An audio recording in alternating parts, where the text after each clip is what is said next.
Idris from Radio Nigeria, and he's been here to talk about censorship and the media in Nigeria. I just wondered if you could start by telling us, some experiences you've had of censorship in the media.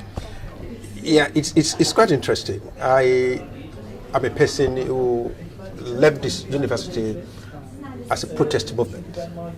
I have been the leader of the journalism in my school.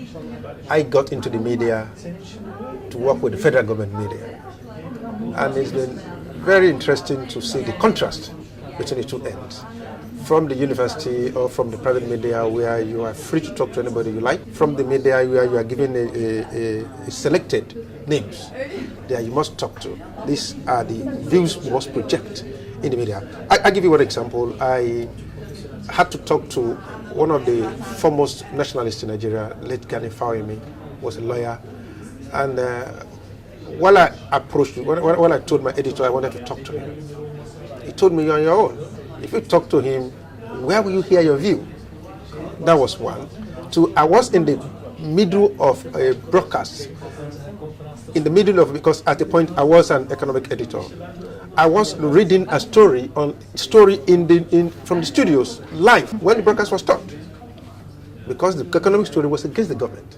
And you dare not use the government medium to project an opposition view against the government. So the broadcast was stopped right in the middle of the broadcast, live. And I was thrown out of the studio.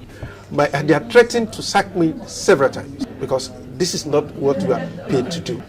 Do you think there's progression since social media, people can get whatever information they want on the internet?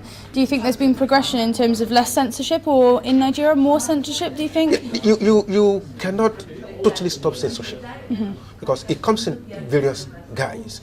I'll give you one example now. At a point in Nigerian time, Nigerian newspapers were selling up to 2 million copies per day.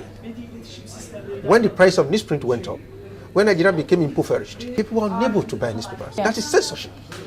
But because of the social media now, it's easier for people to aggregate their view. I can tell you what is happening in Nigeria in the next seconds, and I just go to my Facebook or my Twitter account. Yeah. It's possible for me. Although the sensitivity of that information may not be entirely correct, but you get a feel of exactly what is happening in Nigeria.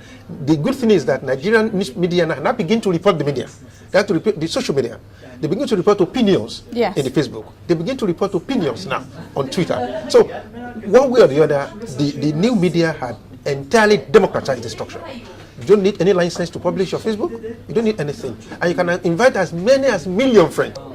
For each one of your friends who also has a friend, is also enabled to get that information. Yeah. That is how democratized the landscape is now. The social media has been wonderful. All right, thank you very much, Adris. That was great. Thank you.